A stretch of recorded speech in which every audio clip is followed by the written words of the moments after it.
AP మరియు తెలంగాణలో #1 coaching centre Harish the best academy. Christmas మరియు న్యూ ఇయర్ సందర్భంగా అందిస్తోంది అన్ని ఆన్లైన్ కోర్సులపై భారీ discount. Group 2, SI, constable, RRB, NTPC అన్ని కోర్సులపై ఈ డిస్కౌంట్ ఆఫర్ డిసెంబర్ 25 నుండి జనవరి 2 వరకు మాత్రమే.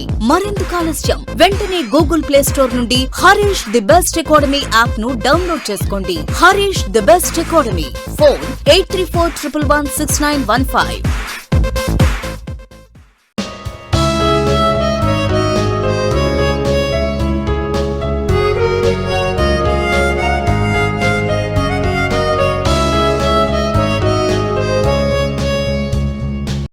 Hi friends, welcome to Harish academy. ఈరోజు వార్తల్లో నిలిచిన జాతీయ, అంతర్జాతీయ, రాష్ట్రీయ అంశాల గురించి, వార్తల్లో నిలిచిన వ్యక్తులు, అవార్డులు, పుస్తకాలు మరి క్రీడా సంబంధిత సమాచారం ఒక్కొక్క అంశాన్ని వివరంగా తెలుసుకునే ముందు కొన్ని హెడ్లైన్ చూద్దాం. ఈరోజు ఇజ్రాయెల్ వార్తల్లో నిలిచింది బెంజమిన్ నెతన్యాహ్ ప్రభుత్వ రద్దుకి సంబంధించిన అంశం, అదేంటో చూద్దాము. మరియు చిల్లాయ్ సీజన్ ఆఫ్ జమ్మూ కాశ్మీర్ వార్తలు నిలిచింది, దీనికి సంబంధించిన ప్రత్యేకత ఏంటి? గాంధీ కింగ్ ఎక్స్చేంజ్ ఇనిషియేటివ్ యాక్ట్ని ఆమోదించిన అమెరికా కాంగ్రెస్, దీనికి సంబంధించిన అంశాలేంటి? మరియు వార్తలు నిలిచిన 2 వ్యాధులు, షైజెల్లోసిస్ ఒక బ్యాక్టీరియల్ డిసీజ్ సంబంధిత అంశంతో వార్తలు నిలిచిన కేరళ. మరి ఈరోజు పందుల్లో వచ్చే వ్యాధి viral disease rest in Ebola వార్తలు నిలిచింది, వీటికి సంబంధించిన అంశాలేంటి? మరియు రాష్ట్రీయ అంశాల విషయానికి వస్తే తెలంగాణ వార్తలు నిలిచింది నూతన మండల ఏర్పాటు సంబంధిత అంశంతో మాసాయిపేటకి సంబంధించి, అదేంటో చూద్దాము. మరియు దేశంలోనే మొట్టమొదటి ఆక్వా కాల్ సెంటర్ సంబంధిత అంశంతో వార్తలు నిలిచిన ఆంధ్రప్రదేశ్. మరియు వార్తలు నిలిచిన ఒప్పందాలు, వార్తలు నిలిచిన ప్రముఖులు, ఒక్కొక్క అంశాన్ని ఇంటర్లింక్ చేసుకుంటూ నేర్చుకుందాం. ముందుగా ఈరోజు మన ఫస్ట్ టాపిక్ వచ్చేసి చీతా సెన్సస్ కి సంబంధించిన అంశం. భారతదేశంలో చిరుతల గణనకి సంబంధించి అధికారిక నివేదిక వార్తలు నిలిచింది, దానికి సంబంధించిన సమాచారాన్ని అంతా నిన్నటి క్లాస్లో మనం చర్చించుకున్నాం. సో ప్రస్తుతం ఈ నివేదిక ఆధారంగా దేశంలో ఉన్న మొత్తం చిరుతల సంఖ్య, అత్యధిక చిరుతలు కలిగిన టాప్ 3 స్టేట్స్ ఏంటి, తెలుగు రాష్ట్రాల్లోనే చిరుతల సంఖ్య ఏంటి, సో ఇవన్నీ మనం సమాచారాన్ని చూస్తాం. దీనికి సంబంధించి మరింత సమాచారం, అదనపు సమాచారాన్ని ఈరోజు చూద్దాం. ఎందుకంటే పోటీ పరీక్షల్లో, కాంపిటేటివ్ ఎగ్జామ్స్ ఒక్కసారి ప్రీవియస్ పేపర్స్ అబ్జర్వ్ చేయండి. వన్యప్రాణులకి సంబంధించి చాలా ప్రశ్నలు అడుగుతున్నారు.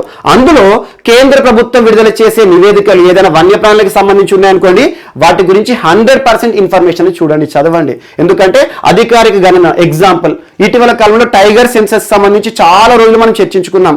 ఆ టైగర్ సెన్సస్ సాధించిన రికార్డు కూడా చెప్పాను, గిన్నీస్ బుక్ ఆఫ్ వరల్డ్ రికార్డులో చోటు పొందిన టైగర్ సెన్సస్ అని చెప్పేసి. సో దాని గురించే కానివ్వండి, ఎలిఫెంట్ సెన్సస్ గురించి చూసాము, గార్ సెన్సెసే కానివ్వండి, ఈ రోజు చిరుతల జనగణన, సో చిరుత పులులు ఎన్ని ఉన్నాయి భారతదేశంలో అని చెప్పేసి అధికారిక నివేదిక వార్తలు నిలిచింది. సో దీనికి సంబంధించి అదనపు సమాచారాన్ని ఇప్పుడు చూద్దాం. సో ఈ రిపోర్ట్ పేరు ఏమని చెప్పాను నిన్న క్లాస్ లో?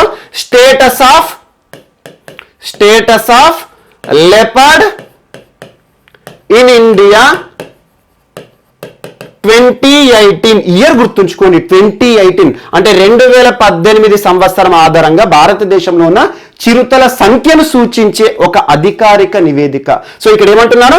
లెపర్డ్ అంటున్నాను, అంటే చిరుతలకి సంబంధించి ఆటోమేటిక్గా మీనింగ్ అనేది ఉంది. సో వాటి యొక్క స్థితి ఏ రకంగా ఉంది అని సూచించే ఒక నివేదిక. దీన్ని తెలుగులో ఏమంటాము?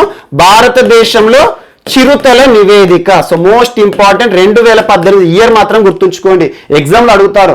2018 ఆధారంగా, సంవత్సరం ఆధారంగా భారతదేశంలో ఉన్న చిరుతల సంఖ్య ఎంత, ఇటీవల నివేదిక ఆధారంగా అంటారు. So most important. సో ఈ రిపోర్ట్ ఆధారంగా, ఈ రిపోర్ట్ని ఎవరు విడుదల చేశారని చెప్పాను?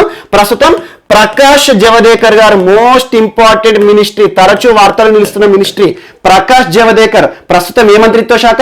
Ministry of environment. భారతదేశంలో వన్యప్రాణులకి సంబంధించి కానివ్వండి, పర్యావరణానికి సంబంధించి కానివ్వండి, పర్యావరణ ప్రభావానికి సంబంధించి కానివ్వండి, మనకు అధికారిక సమాచారాన్ని ఇచ్చే మంత్రిత్వ శాఖ. ఇటీవల తరచూ వార్తలు నిలుస్తుంది. సో ప్రకాష్ జవదేకర్ గారు ప్రస్తుతం కేంద్ర పర్యావరణ శాఖ మంత్రిగా ఉన్నారు. సో కేంద్ర పర్యావరణ శాఖ మంత్రి వారు ఈ రిపోర్ట్ ని విడుదల చేశారని చెప్పేసి నేను క్లాసులో చూస్తాం. ఈ నివేదిక ఆధారంగా ప్రస్తుతం భారతదేశంలోని చిరుతల సంఖ్య 12,852. ఈ ఫిగర్ గుర్తుంచుకోండి. సో నిన్నటి క్లాస్లో ఏం జరిగిందంటే 12,582 అని చెప్పిన. యాక్చువల్గా స్మాల్ నెంబర్ అనేది ఇంటర్చేంజ్ అయిపోయింది. సో 12,582 ప్లేస్ లో 12,852 అని రాయండి. మోస్ట్ ఇంపార్టెంట్, ఎందుకంటే దీనికి సంబంధించి ఎగ్జామ్ లో వచ్చినా కూడా స్టూడెంట్స్ అనేవారు కన్ఫ్యూజ్ అవ్వద్దు. సో 12,852 అనేది అధికారిక సంఖ్య, ప్రస్తుతం భారతదేశంలో ఎన్ని చిరుతలు ఉన్నాయి అని చెప్పే సంఖ్య.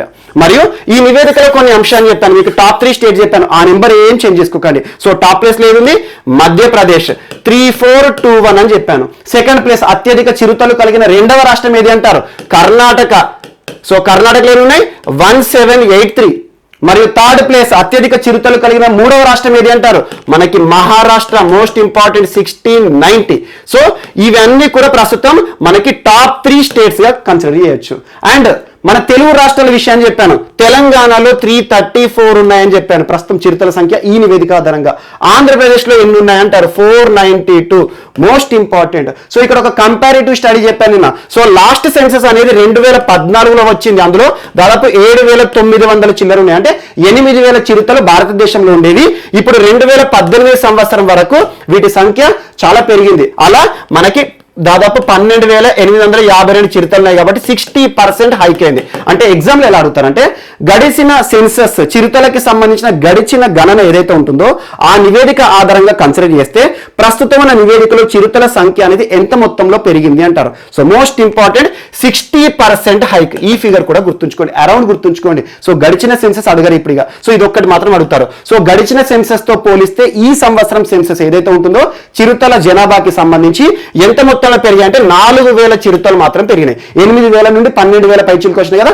సో 4,000 చిరుతలు గడిచిన సెన్సస్ తో ఈ సంవత్సరం పెరగడం జరిగినాయి. మరి ఇక్కడ అదనపు సమాచారం ఏంటంటే సో ఈ 12,852 ఉన్నాయి కదా, వీటి యొక్క సంఖ్య సో భారతదేశంలో ఏ ప్రాంతంలో ఎన్ని చిరుతలు ఉన్నాయి అది ఇక్కడ యాడ్ చేసుకోండి. So most important central India and eastern Ghats ఉంటుంది కదా, ఇక్కడ ఉన్న టోటల్ చిరుతల సంఖ్య 8071. మోస్ట్ ఇంపార్టెంట్ 8,071 సెంట్రల్ ఇండియా మరియు ఈస్టర్న్ ఘాట్స్ ఏవైతే ఉంటాయో ఇక్కడ 8071 ఉంది. మరియు మనకి వెస్టర్న్ ఘాట్స్ లో ఉన్న చిరుతల సంఖ్య ఎంత అంటారు? 3387.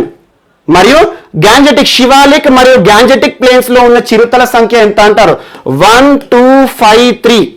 మరియు మనకి ఈస్టర్న్ నార్త్ ఈస్టర్న్ స్టేట్స్ ఉంటాయి కదా, అంటే మంచు చిరుతలు అన్నట్టు, వాటి యొక్క సంఖ్య ఎంత అంటే 141. మోస్ట్ ఇంపార్టెంట్ ఈ 12,852 సంఖ్య ఉంది కదా, సో ఈ సంఖ్యను టోటల్ గా చేయండి, సేమ్ మనకు అదే వస్తుంది. అంటే భారతదేశంలో చిరుత పులులకి సంబంధించి టోటల్ గా మనం ఒక డిస్ట్రిబ్యూషన్ కనుక అబ్జర్వ్ చేసినాం అనుకోండి, ఏ భాగాన భారతదేశంలో అత్యధిక చిరుతలు కలిగిన భాగం ఏదన్నారు అనుకోండి, మనకు central and eastern Ghats. So western Ghats లో ఉన్న చిరుతల సంఖ్య 3387. మరియు శివాలిక్ గ్యాంజెటిక్ ప్లేన్స్ లో ఏంటి అంటే 1253. So most important. అండ్ మనకి north eastern, so total north ఈస్టర్న్స్ అంటే మనకి మొత్తం మంచు ప్రాంతాలు, అక్కడ ఉండేవి ఆటోమేటిక్ మంచు చిరుతలు. సో అక్కడ ఎన్ని ఉన్నాయంటే 141 చిరుతలు ఉన్నాయి. సో టోటల్ ఇది కౌంట్ చేస్తే మనకు వచ్చేది 12,852. సో 12,582 ప్లేస్ లో 12,852 అని రాయండి. మరియు దీనికి సంబంధించి మరింత సమాచారం. సో చిరుతలకి సంబంధించి ఇటీవల వార్తలు నిలుస్తున్న అంశాల్లో ఇంకొకటి IUCN కేటగిరీలో ఈ చిరుత కేటగిరీ ఏంటి అంటారు? సో మోస్ట్ ఇంపార్టెంట్ IUCN గురించి ఇటీవల కాలంలో తరచు మీకు చెప్తున్నాను. పాల్ సీన్ ట్వా అని చెప్పేసి ఒక పర్యావరణ పురస్కారం విషయంలో చెప్పాను. సో గ్లాండ్ కేంద్రంగా పనిచేస్తుంది IUCN, international union for conservation of nature and natural resources. Gland Switzerland వేదిక పనిచేస్తుంది. ఇది ప్రపంచంలో ఉండే వన్యప్రాణులు ఏవైతే ఉంటాయో, వన్యప్రాణులే కానివ్వండి, ప్లాంట్సే కానివ్వండి, వీటికి సంబంధించి కేటగిరీ చేస్తుంది. సో అలా IUCN కేటగిరీలో ఈ చిరుత ఏ కేటగిరీలో ఉందంటారు? సో మోస్ట్ ఇంపార్టెంట్ వల్నరబుల్ కేటగిరీలో ఉంది. మరియు second CITES convention on international trade of endangered species flora and fauna. So CITES కేటగిరీలో ఈ చిరుతలు ఏ కేటగిరీలో ఉందంటారు? అపెండిక్స్ 1. Most important. మరియు వైల్డ్ లైఫ్ ప్రొటెక్షన్ యాక్ట్ 1972 ఆధారంగా భారతదేశంలో ఈ చిరుతలు ఏ కేటగిరీలో ఉన్నాయంటారు? ఎందుకంటే వైల్డ్ లైఫ్ ప్రొటెక్షన్ యాక్ట్ అంటే వన్యప్రాణి సంరక్షణ చట్టం, వన్యప్రాణులకు సంబంధించి ఏ రకంగా సంరక్షించాలని చెప్పేసి అందులో మనకి కేటగిరీస్ ఉంటాయి. సో ఆ కేటగిరీలో షెడ్యూల్ 1 లో ఉంది. షెడ్యూల్ 1, షెడ్యూల్ 2 ఉందనుకోండి, ఏదైనా ఎనిమల్ అది దాని విషయంలో చాలా సంరక్షణ చర్యలు తీసుకుంటారు అన్నట్టు. సో అలా షెడ్యూల్ 1 కేటగిరీలో ఈ చిరుతలు ఉన్నాయి. Most important. సో ఈ అదనపు సమాచారాన్ని రాసుకోండి. అండ్ ఇంకొక అంశాన్ని చెప్పాను. So total camera tracking method ఆధారంగా ఈ చిరుతలకి సంబంధించి గణన ప్రక్రియను చేపట్టారన్నాను. కెమెరా ట్రాకింగ్ మరియు దాంతో పాటు శాటిలైట్ ఇమేజెస్ ఆధారంగా ఇన్ఫర్మేషన్ అంతా కూడా పొందడం జరిగింది. మరియు అసలు ఈ సెన్సస్ అంటున్నాను అధికారికంగా కేంద్ర ప్రభుత్వం పర్యావరణ మంత్రిత్వ శాఖ విడుదల చేసింది. కానీ ఈ సెన్సస్, ఈ పులుల గణన, ఈ చిరుత పులుల గణన చేపట్టిన సంస్థలు ఏవి అంటారు? So most important, wild life institute of India. Wild life institute of India ఇప్పటికి 4 సార్లు చర్చించుకున్నాం మనం జంతువుల విషయం వచ్చినప్పుడు. ఇటీవల జరిగిన సర్వేలో wild life institute of India, wild life అంటే వన్యప్రాణులకి సంబంధించిన సంస్థ. దీని యొక్క కేంద్రం ఎక్కడ అంటారు? డెహ్రాడూన్ ఉత్తరాఖండ్ కేంద్రంగా పనిచేస్తుంది. 1982 ఇయర్లో ఈ సంస్థ అనేది ప్రారంభం చేయడం జరిగింది. So wild life institute of India ఇది ఒక అటానమస్ ఆర్గనైజేషన్, ఒక స్వతంత్ర సంస్థ. ఏ మంత్రిత్వ శాఖ పరిధిలో పనిచేస్తుంది అంటే మినిస్ట్రీ ఆఫ్ ఎన్విరాన్మెంట్. ఒక్కటే అంశాన్ని గుర్తుంచుకోండి, వన్యప్రాణులకి సంబంధించిన సంస్థ ఏదైనా కూడా ministry of environment, so forest department పరిధిలోకి వస్తాయి కాబట్టి మంత్రిత్వ శాఖ ఈ మంత్రిత్వ శాఖలోకి వస్తుంది. ఇటీవల మీకు సెంట్రల్ జూ అథారిటీ గురించి కూడా చెప్పాను. So most important statutory organisation అని చెప్పాను. ఇటీవల భారతదేశంలో 2 కొత్త జూలను కనుగొనిందని చెప్పేసి. సో వీటి గురించి ఖచ్చితంగా చూడండి. So wild life institute of India Dehradun కేంద్రంగా పనిచేస్తుంది. మరియు రెండవ సంస్థ national tiger conservation authority.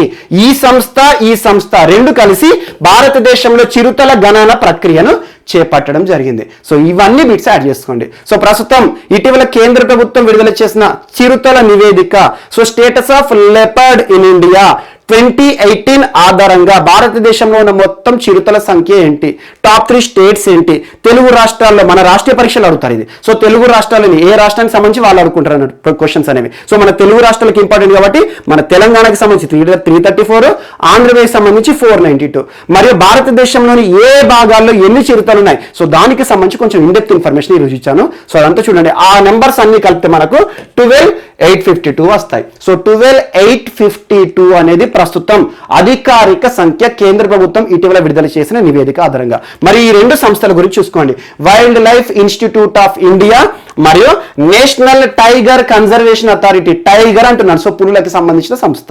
So ఈ 2 సంస్థలు కూడా ఇటీవల కెమెరా ట్రాకింగ్ మెథడ్ మరియు శాటిలైట్ ఇమేజెస్ ఆధారంగా ఈ గణనను చేపట్టాయి. సో వీరిద్దరేమో ఫిజికల్ గా వెళ్ళారు. ఫిజికల్ గా కొన్ని చిరుతలు ఏవైతే ఉంటాయో అక్కడ కనబడిన వాటిని కౌంట్ చేయడం కానివ్వండి. సో చాలా టెక్నిక్స్ ఉంటాయి. మరియు ప్రస్తుతం భారతదేశంలో చిరుతలకు సంబంధించి సంరక్షణ చర్యలను కేంద్ర ప్రభుత్వం చేస్తోంది. ఎందుకంటే వీటి విషయంలో చాలా వరకు కూడా పోచింగ్ అనేది తరచూ వార్తలు. పోచింగ్ అంటే ఏం లేదు, వేటగాళ్ళు ఉంటారు కదా, వన్యప్రాణులను చంపేస్తారు వేటాడి. ఎందుకంటే వీటి నుండి వచ్చే కమర్షియల్ యాక్టివిటీస్ ఉంటాయి. ముఖ్యంగా చిరుతలకు సంబంధించి దీని స్కిన్ అనేది ఇంపార్టెంట్. దీని యొక్క పాస్ ఉంటాయి కదా, మన పంజా ఉంటుంది క్లాస్. సో ఆ పంజా ఏదైతే ఉంటుందో ఆ గోర్ల కోసం కానివ్వండి, మరియు దీని యొక్క తోలు ఏదైతే ఉంటుందో ఈ స్కిన్ ఉంటుంది కదా, పులి చర్మం అని చెప్పేసి, సో వీటి కోసం చాలా మంది వీటిని చంపేస్తున్నారు ఇటీవల. మరి కొన్ని ప్రాంతాల్లో ఫారెస్ట్ ఏదైతే ఉంటుందో వాటి ఫ్రాగ్మెంటేషన్ కానివ్వండి, ఫారెస్ట్ ప్రాంతాలన్నీ కూడా నశించిపోవడం ద్వారా వీటి జనాభా అనేది కొంత తగ్గుతోంది. ఇప్పుడు ప్రస్తుతం పెరిగింది కానీ పెరగాల్సిన స్థాయిలో మాత్రం పెరగలేదు. ఎందుకంటే ప్రస్తుతం కేంద్ర ప్రభుత్వం తీసుకుంటున్న చర్యలు వన్యప్రాణులకు సంబంధించి అద్భుతమైన పనితీరు చేస్తుంది. కాకపోతే ఏంటంటే కొన్ని ప్రాంతాల్లో ఇప్పటికీ కూడా వన్యప్రాణులను చంపడం అనేది కల్చర్గా ఉంది. సో అందులో భాగంగా వీటి విషయంలో థ్రెట్ అనేది ఉంది. సో ఈ కేటగిరీ చూసుకోండి, IUCN international union for conservation of nature and natural resources మరియు సైట్స్ మరియు వైల్డ్ లైఫ్ ప్రొటెక్షన్ యాక్ట్. తరచూ ఏదైనా జంతువు వార్తలు ఇస్తే ఈ 3 నేను ప్రొనౌన్స్ చేస్తూ ఉంటాను. సో ఈ ఇమీడియట్ కేటగిరీ ఏదైతే ఉంటుందో ప్రస్తుతం వీటి సెన్సస్ వార్తలు ఇచ్చింది కాబట్టి ఈ ఇన్ఫర్మేషన్ చూడండి. సో వెస్టర్న్ ఘాట్స్ ప్రాంతాల్లో ఎన్ని ఉన్నాయి, ఈస్టర్న్ ఘాట్స్ ప్రాంతాల్లో ఎన్ని ఉన్నాయి, నార్త్ ఈస్టర్న్ ప్రాంతాల్లో ఎన్ని ఉన్నాయి, మరి శివాలిక్ గాంజెటిక్ ప్లేన్స్లో ఎన్ని ఉన్నాయి. సో ఇవన్నీ కూడా నెంబర్ ఈరోజు మీకు ఇవ్వడం జరిగింది. అండ్ నెక్స్ట్ ఈరోజు మన సెకండ్ టాపిక్ వచ్చేసి మోస్ట్ ఇంపార్టెంట్, బెంజమిన్ నెతన్యాహు గారు వార్తలు నిలిచారు. Benjamin Netanyahu most important personality. So మోడీకి ప్రస్తుతం మన భారత ప్రధాని నరేంద్ర మోదీ గారికి చాలా క్లోజ్ ఫ్రెండ్, బెస్ట్ ఫ్రెండ్. వాస్తవానికి చాలాసార్లు వీళ్ళిద్దరి యొక్క సంబంధం ఏ రకంగా ఉంటుంది, సో ఇద్దరు కలిసి చేసే చర్చలు కానివ్వండి, ఇజ్రాయెల్ పర్యటించినప్పుడు భారత ప్రధాని నరేంద్ర మోదీ గారు మరియు తను బీచ్ పక్కన నడవడం కానివ్వండి, ఇండియాకు తన పర్యటన కానివ్వండి, చాలాసార్లు వీరి మధ్యలో స్నేహం అనేది మనం చూస్తూనే ఉన్నాం. సో ఇండియా విషయంలో చూస్తే పర్సనల్ రిలేషన్ చూస్తే మోడీ గారికి ఉన్న బెంజమిన్ నెతన్యాహు గారికి మంచి సంబంధాలు ఉన్నాయి, ఇదొకటి. మరియు దాంతో పాటు ఇజ్రాయెల్ అనగానే మనకు గుర్తుకు రావాల్సింది ఇటీవల చాలా అంశాలు. వ్యవసాయ వ్యవసాయ సంబంధిత అంశాల విషయంలో ఇజ్రాయెల్ అనేది ప్రపంచంలోనే నెంబర్ 1. సో మనకి మోడర్న్ అగ్రికల్చర్ అంటారు కదా, మనం వ్యవసాయంలో ఆధునీకరణ ప్రక్రియలు చేపట్టడంలో ఇజ్రాయెల్కి సరిసాటి ఏ దేశం కూడా ఉండదు. కిబుట్స్ వ్యవసాయం అంటారు. ఇటీవల తెలంగాణ రాష్ట్ర మంత్రులు కూడా దాదాపు ఒక 2-3 ఇయర్స్ బ్యాక్ గడిచిన ప్రభుత్వంలో, లాస్ట్ 5 years టర్మ్ ఉంటుంది కదా, సో అలా గడిచిన ప్రభుత్వంలో మనకు తెలంగాణ ఫస్ట్ ఫేజ్ అంటే టీఆర్ఎస్ 2 ఉంది కదా, ఇప్పుడు ప్రస్తుతం రెండవసారి పదవిలో ఉంది కాబట్టి టీఆర్ఎస్ 1 హయాంలో కొంతమంది మంత్రుల బృందం వ్యవసాయ శాఖ మంత్రి పోచారం గారి ఆధ్వర్యంలో ఇజ్రాయెల్ని పర్యటించి వచ్చారు. అక్కడ ఉండే టెక్నిక్స్ కానివ్వండి అవన్నీ అవలంబించాలని వచ్చిన, కానీ వ్యవసాయం అనేది ప్రపంచంలో అన్ని ప్రాంతాల్లో ఒకే రకంగా ఉండదు. అక్కడ ఉండే క్లైమాటిక్ కండిషన్సే కానివ్వండి చాలా ఉంటాయి, బట్ అవన్నీ పక్కన పెట్టండి. సో ఇజ్రాయెల్ అనేది చాలా అడ్వాన్స్డ్ కంట్రీ. అండ్ ఇంకొకటి, ఇజ్రాయెల్ నుండి ఇటీవల మనం డ్రోన్ల కొనుగోలు ప్రక్రియ కూడా చేస్తున్నాం, ఒప్పందాలు అవన్నీ మనం చూసాము. ఈ రోజు ఇజ్రాయెల్ దేశంలోని ప్రభుత్వం కూలిపోయింది. సో ప్రభుత్వం రద్దయి వార్తలు నిలిచింది. మోస్ట్ ఇంపార్టెంట్ ఏంటి, ప్రస్తుతం ఇజ్రాయెల్ ప్రధాని బెంజమిన్ నెతన్యాహు వారు మాజీగా అయిపోయారు. ఎందుకంటే ఇటీవల ఇజ్రాయెల్ పార్లమెంట్ లో ప్రవేశపెట్టబడిన బడ్జెట్ ఏదైతే ఉంటుందో budget, so budget most important. ఏ దేశంలో అయినా బడ్జెట్ ఉంటుంది, ఏ రాష్ట్రంలో అయినా బడ్జెట్ ఉంటుంది, ఒక జిల్లాలో కూడా బడ్జెట్ ఉంటుంది, ఒక ప్రణాళిక. సో అలా బడ్జెట్ అనేది ఆమోదం పొందడంలో ఇజ్రాయెల్ పార్లమెంట్ విషయంలో నమ్మకాన్ని పోగొట్టుకున్నందుకు బెంజమిన్ నెతన్యాహు ప్రభుత్వము కూలిపోయింది. Most important. సో అలా యాక్చువల్గా ఇంటెన్షనల్ గానే చేశారని చెప్పేసి చాలా మంది అంటున్నారు. అసలు జరిగింది ఏంటంటే కొన్ని అంశాలు ఇక్కడ గుర్తుంచుకోండి.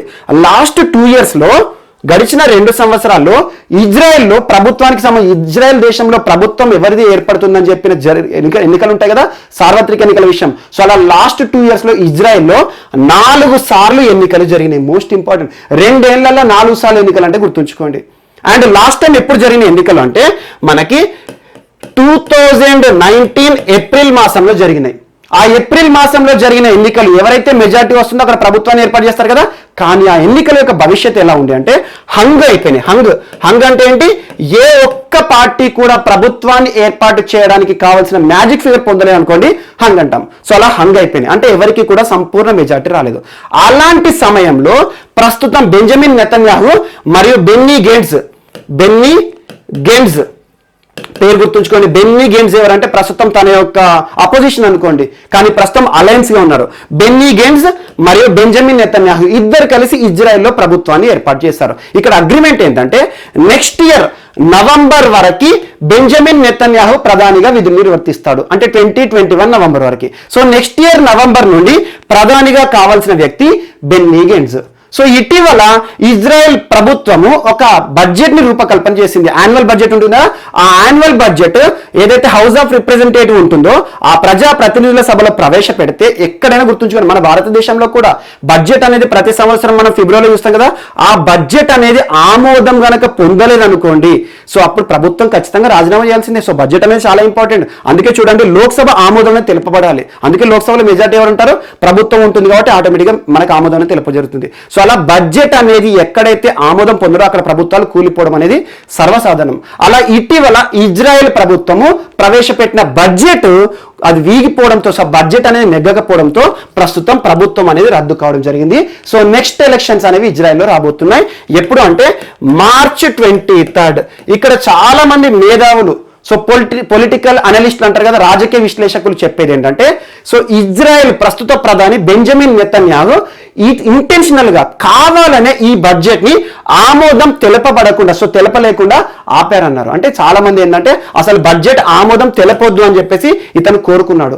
ఎందుకు అంటే నెక్స్ట్ ఇయర్ ప్రభుత్వం అనేది అధికార మార్పిడి జరుగుతుంది, బెన్నీ గేట్స్ రావాల్సింది. సో అలా ఈ లోపే ఎన్నికలకు పోతే బాగుంటుంది అని చెప్పేసి తను భావించారు. మరి ఎన్నికలకు పోతే గెలుస్తాడా గెలవడా, ఇది ఒకటి అంశం ఉంటుంది. సో ఎన్నికలకి పోతే మాత్రం ఖచ్చితంగా గెలుస్తానన్న కాన్ఫిడెన్స్ తనకుంది. ఎందుకంటే ఇటీవల కరోనా పరిస్థితుల కాలంలో తన పనితీరు కానివ్వండి, ప్రభుత్వ పనితీరు కానివ్వండి, కరోనా వ్యాధి వ్యాప్తి జరగకుండా చాలా కార్యక్రమాలు తీసుకొచ్చాడు. సో అలా ప్రజల్లో ప్రస్తుతానికి బెంజమిన్ నెతన్యాహు చాలా అభిమానాన్ని పొందడం జరిగింది. అండ్ సెకండ్ అంశం, ప్రస్తుతం ప్రపంచమంతా ఎదురు చూస్తుంది టీకా కోసం. సో ఇప్పుడు ఎన్నికల మేనిఫెస్టో ఉంటుంది కదా, సో నేను ప్రభుత్వం ఏర్పడింది కదా, ప్రజలందరికీ ఉచిత టీకా అని ఒక అంశం చెప్పారు అనుకోండి, ఆటోమేటిక్గా ఓట్లు పడుతుంది. సో అప్పుడు ఇతనితో కలవాల్సిన అవసరం లేదు, నేరుగా ప్రభుత్వాన్ని ఏర్పాటు చేసి మళ్ళీ ఒక 5 ఏళ్ళు ఉండొచ్చు అని చెప్పేసి తను భావించడం జరిగింది. సో అలా ఇజ్రాయెల్ పార్లమెంట్ రద్దు సంబంధించి సంబంధిత అంశంతో ఈరోజు వార్తలు నిలిచింది. అండ్ 2 days బ్యాక్ ఒక అంశాన్ని చెప్పాను, నేపాల్ పార్లమెంట్ రద్దు అన్నాను. సో 2 పార్లమెంట్లు రద్దని, ఒకటి నేపాల్ పార్లమెంటు కావాలని రద్దు చేశారు ఎవరు, కేపీ ఓలీ ప్రభుత్వము. సో అలా నెక్స్ట్ ఇయర్ ఎన్నికలు జరగబోతున్నాయి మనకి ఏప్రిల్ 30 మే 10వ తేదీల్లో. మరి ఈ రోజు ఇజ్రాయెల్ ప్రభుత్వం కూలిపోయింది. సో ఆ సభ ఏదైతే ఉందో రద్దు కావడం జరిగింది. బెంజమిన్ నెతన్యాహు మాజీగా మారిపోయాడు. ఇప్పుడు మనకి ఎన్నికలు రాబోతున్నాయి మార్చ్ 23. సో ఇజ్రాయెల్లో ప్రభుత్వం అనేది ప్రస్తుతం లేదు. సో ఈ రెండింటి గురించి చూడండి. సో నేను పార్లమెంట్ ఆఫ్ నేపాల్ చెప్పాను, ఈరోజు బెంజమిన్ ప్రభుత్వం గురించి చెప్పాను. సో బెన్నీ గేన్స్ అనే వారికి క్వశ్చన్ మార్క్ అయిపోయింది. ఇక అండ్ నెక్స్ట్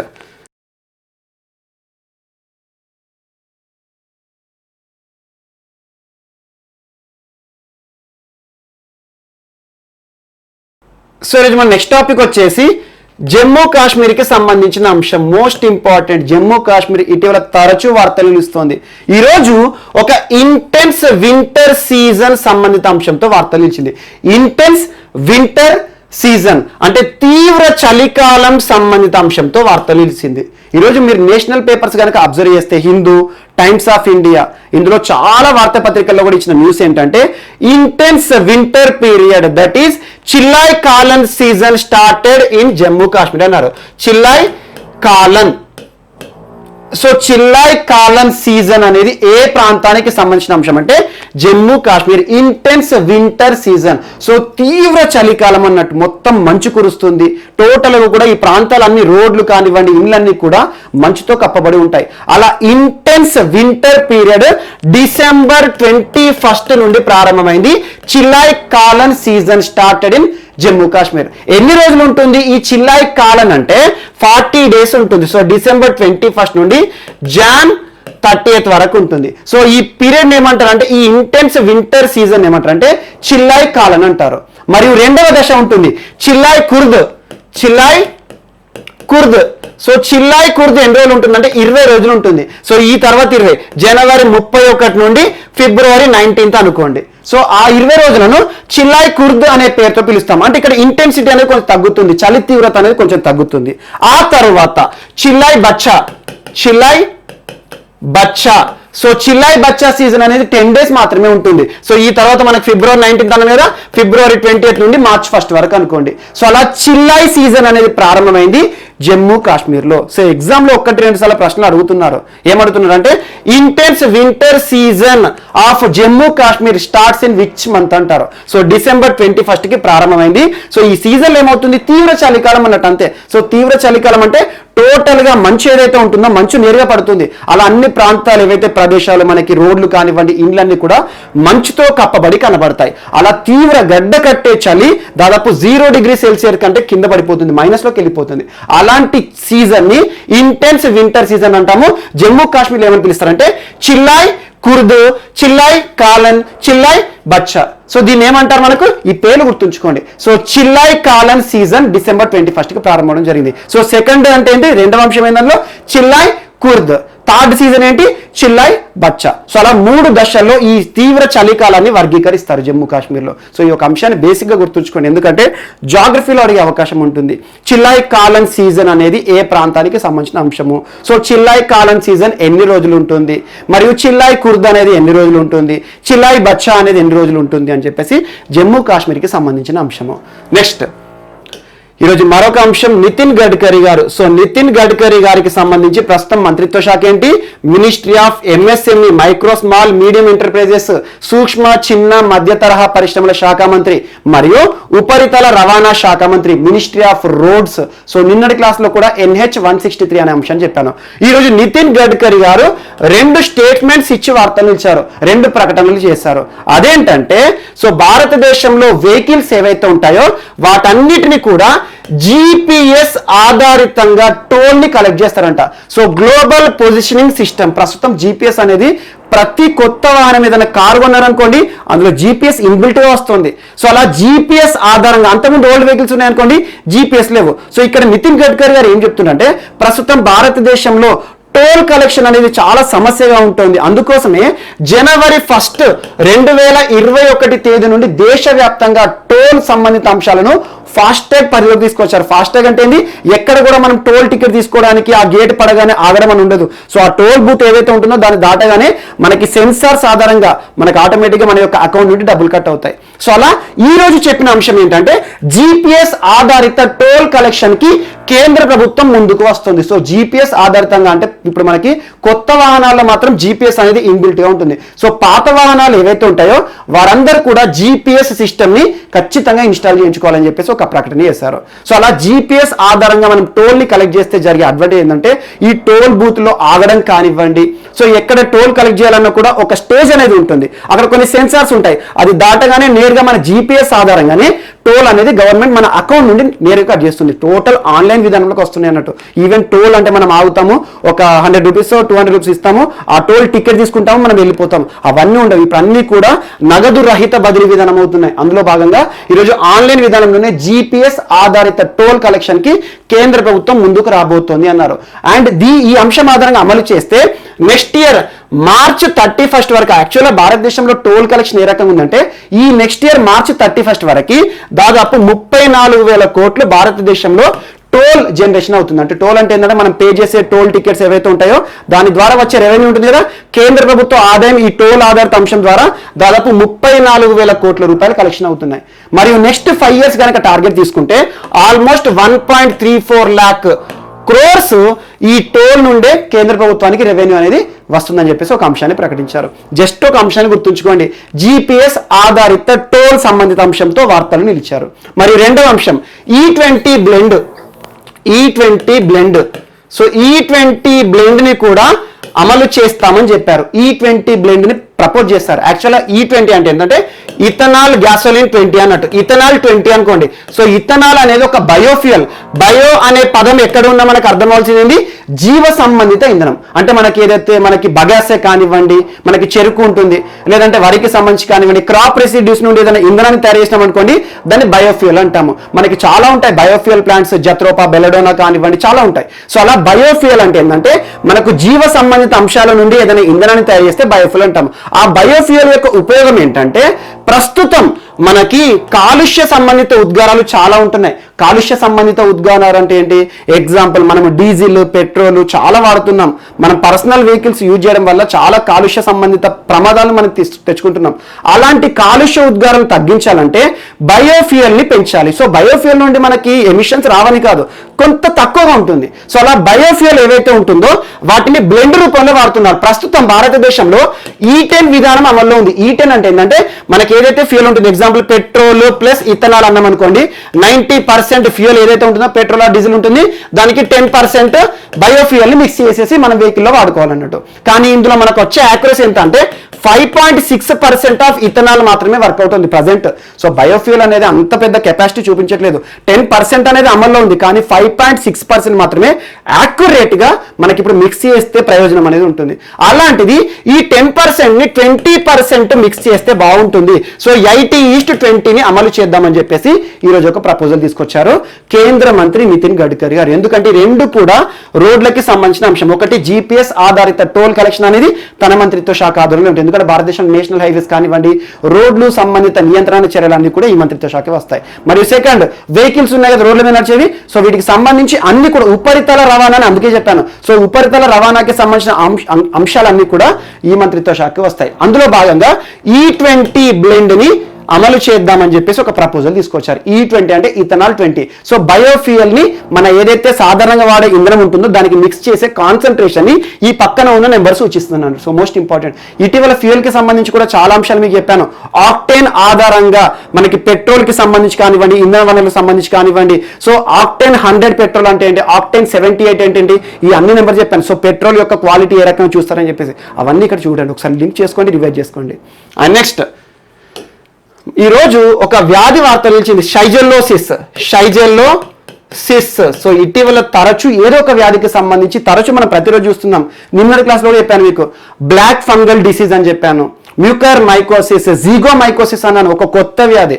మరియు కరోనా 2.0 వచ్చిందని చెప్పాను. బ్రిటన్లో మొత్తం కూడా, బ్రిటన్ చుట్టూ మొత్తం కూడా ఆంక్షలు విధిస్తున్నారు. బ్రిటన్ నుండి ఏ దేశంకి వెళ్ళే ప్రయాణికులైనా కూడా ఆ పలానా దేశంలో ఆంక్షలు విధిస్తున్నారు. భారత ప్రభుత్వం కూడా నిన్నటి క్లాస్లో మీకు చెప్పాను, కొత్త నియంత్రణ చర్యలు తీసుకొచ్చింది. సో బ్రిటన్ నుండి ఇండియాకి ఎవరైతే వస్తారో వారి విషయంలో ఆంక్షలు విధిస్తుంది. క్వారంటైన్ కానివ్వండి, టెస్టులు కానివ్వండి. ఎందుకంటే కొత్త వైరస్ అనేది బ్రిటన్లో మనం చూస్తున్నాం, కరోనా వైరస్ సంబంధించి. మరి ఇటీవల మ్యూకర్ మైకోసిస్ ఒక ఫంగల్ డిసీజ్ అని చెప్పాను. బయాలజీలో ఖచ్చితంగా చూడండి, ఏదైనా వ్యాధి ఇస్తాడు, దాని వర్గీకరణ గురించి చూస్తాడు. ఎగ్జాంపుల్ కరోనా అనేది దీనికి కారకమైనది వైరసా, బ్యాక్టీరియానా, ఫంగల్ డిసీజా, ప్రోటోజోన్ డిసీజా, ఇలాంటి వ్యాధులు వర్గీకరణకు సంబంధించి అవన్నీ ఒక టేబులర్ ఫామ్లో సిమ్టమ్స్, సో ఏ రకంగా ట్రాన్స్మిట్ అవుతుంది, ఇలాంటివి ఖచ్చితంగా చూడండి.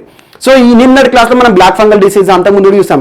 ఈ రోజు షైజెల్లోసిస్ అనే ఒక వ్యాధి వార్త నిలుస్తుంది. ఎక్కడో కాదు, కేరళ రాష్ట్రంలో, మోస్ట్ ఇంపార్టెంట్ కేరళలోని కోజికోడ్ డిస్టిక్ లో ప్రస్తుతం షైజెల్లోసిస్ బారిన పడి చాలా మంది ఇబ్బంది పడుతున్నారు ప్రజలు.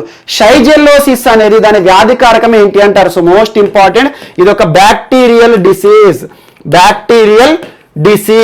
మీరు బయాలజీలో ఇవన్నీ కూడా, బయాలజీలో ఇవి కరెంట్ ఈవెంట్స్ అన్నట్టు. సో వీటిపైన ఎక్కువ శ్రద్ధ వేయండి. ఒక పాయింట్ ఏదన్నా వార్తలు నిలిస్తే ఒక సబ్జెక్ట్ నుండి ఎలివేట్ అయితే ఆ చుట్టుపక్కలనే మనకు ప్రశ్నలు పడతాయి. సో షైజెల్లోసిస్ అనేది మనం చిన్నప్పటి చూస్తూనే ఉన్నాం, కానీ ఈ రోజు వార్తలు నిలిచింది.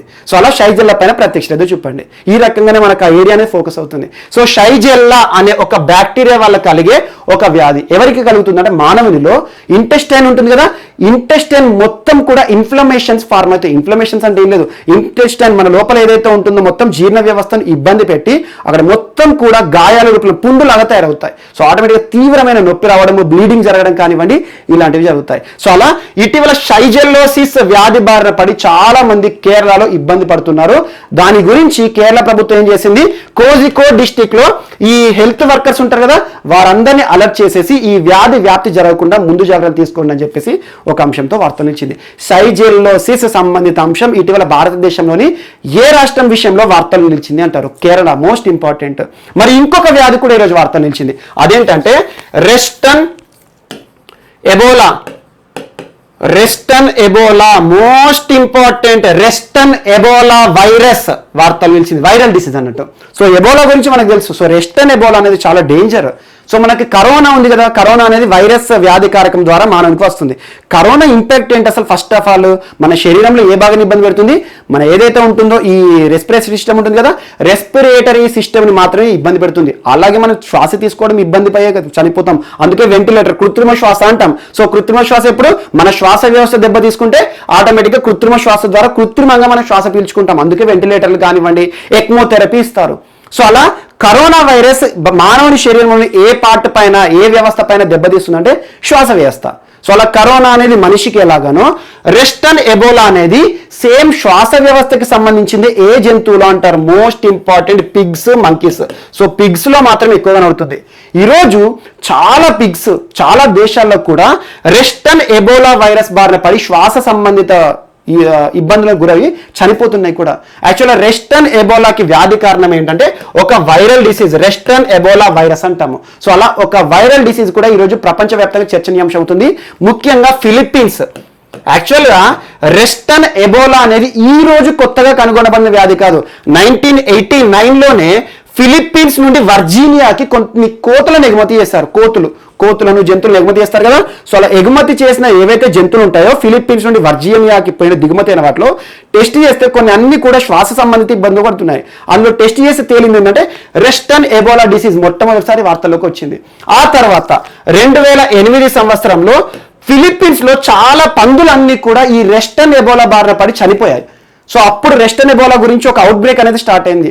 ఈ రోజు మరొకసారి ప్రపంచంలో ఫిలిప్పీన్స్ తో పాటు చాలా దేశాల్లో కూడా రెస్టన్ ఎబోలా వైరస్ వ్యాధి వ్యాప్తి చెందుతుంది. మరి దీనికి మనం ఎందుకు చర్చించుకోవాలంటే, ఒక్కసారి ఈ వ్యాధి గనక జంతువుల నుండి మనిషికి సోకిందనుకోండి చాలా ప్రమాదకరంగా ఉంటుంది. సో మోస్ట్ ఇంపార్టెంట్, ఈరోజు 2 వ్యాధులు, ఒకటి షైజెల్లోసిస్, ఇది కూడా కాంటాజియస్ డిసీజే. కాంటాజియస్ డిసీజ్ అంటే ఏంటంటే disease that can be transmitted from one person to another. అంటే ఏంటి, ఒక వ్యక్తి నుండి మరొక వ్యక్తికి కమ్యూనికేబుల్ అయిందనుకోండి డిసీజ్, సో దాన్ని కంటాజియస్ డిసీజ్ అంటాము. సో ఇంటెస్టైనల్ డిసీజ్ మనకి షైజెల్లోసిస్. ఇంటెస్టైన్ మనకి జీర్ణ వ్యవస్థకు సంబంధించి. సో బ్యాక్టీరియా అనేది మన శరీరంలోకి ప్రవేశించి, బ్యాక్టీరియా దీనికి కారకం, బ్యాక్టీరియా మన శరీరంలోకి ప్రవేశించి మన శరీరంలోని కోలాన్ని దెబ్బతీస్తుంది. కోలాన్ ఉంటుంది కదా, కోలానికి ఇన్ఫ్లమేషన్స్ ఫామ్ చేస్తుంది, ఆటోమేటిక్గా తీవ్ర నొప్పితో మనిషి చచ్చిపోవాలనిపిస్తుంది. అలా తయారవుతుంది షైజెల్లోసిస్. సో ఇక్కడ ఎలా అడుగుతారు ఎగ్జామ్ ఏంటంటే షైజెల్లోసిస్ వ్యాధికారకం బ్యాక్టీరియా, ఇది ఒక్కటే గుర్తుంచుకోండి, షైజెల్లా అనే బ్యాక్టీరియా.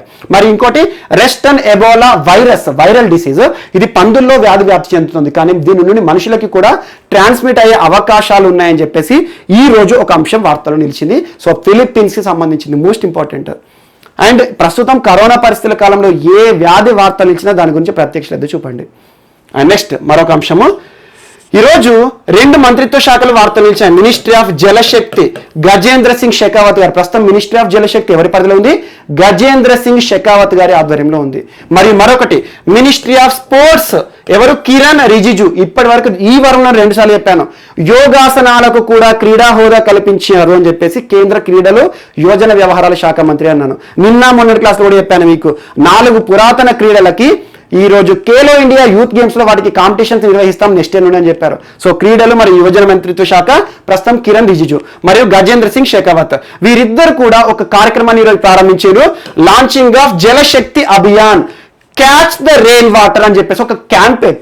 సో ఇద్దరు మంత్రిత్వ శాఖలు కలిసి జలశక్తి అభియాన్ కార్యక్రమం 2nd ఎడిషన్ ని ప్రారంభించారు. సో ఎవరెవరంటే national water mission. So national water mission ఇప్పటివరకు చాలాసార్లు చెప్పాను, క్లీన్ గంగా కానివ్వండి చాలాసార్లు చెప్పాను. నేషనల్ వాటర్ మిషన్ ఏ మంత్రిత్వ శాఖ పరిధిలోకి వస్తుంది? మినిస్ట్రీ ఆఫ్ వాటర్, అంటే మినిస్ట్రీ ఆఫ్ జలశక్తి. మరియు మినిస్ట్రీ ఆఫ్ స్పోర్ట్స్ అని చెప్పాను కదా, నెహ్రూ యువ కేంద్ర సంఘటన్ NYKS అనే ఒక సంస్థ ఉంటుంది. సో ఎగ్జామ్ లో చాలాసార్లు అడిగారు, NYKS అనే ఒక సంస్థ ఏ మంత్రిత్వ శాఖ పరిధిలో పనిచేస్తుంది అంటారు. సో కేంద్ర క్రీడలు మరియు యువజన వ్యవహారాల శాఖ మంత్రి, నెహ్రూ యువ కేంద్ర సంఘటన్ మరియు నేషనల్ వాటర్ మిషన్, ఈ 2 సంస్థలు 2 మంత్రిత్వ శాఖల పరిధిలో జలశక్తి అభియాన్ 2 ప్రోగ్రామ్ ని ప్రారంభించాయి. సో నీటికి సంబంధించి సంరక్షణ చర్యలపైన ప్రజలందరికీ కూడా అవగాహన కల్పించాలని ఒక ప్రత్యేక కార్యక్రమం. దీని యొక్క థీమ్ ఏంటంటే catch the rain where it falls when it falls. అంటే ఏంటి? Catch the rain where it falls when it falls అంటే వర్షాన్ని పట్టండి, ఎక్కడ పడుతున్నా ఎప్పుడు పడుతున్నా. సో అలా ప్రతి ఒక్కటి కూడా థీమ్ని తెలుగులోకి ట్రాన్స్లేట్ చేసుకొని ఏంటంటే చాలా కామెడీగా ఉంటాయి. So catch the rain where it falls, ఎక్కడ పడుతున్నా ఎక్కడ పడుతున్నా. సో ఈ రకంగా ఒక థీమ్ ఆధారంగా జలశక్తి అభియాన్ 2 కార్యక్రమం ఈ రోజు ప్రారంభమవడం జరిగింది. సో 2 నెలల పాటు దేశవ్యాప్తంగా అవగాహన కార్యక్రమాలు తీసుకొస్తారు ఫిబ్రవరి మంత్ వరకు.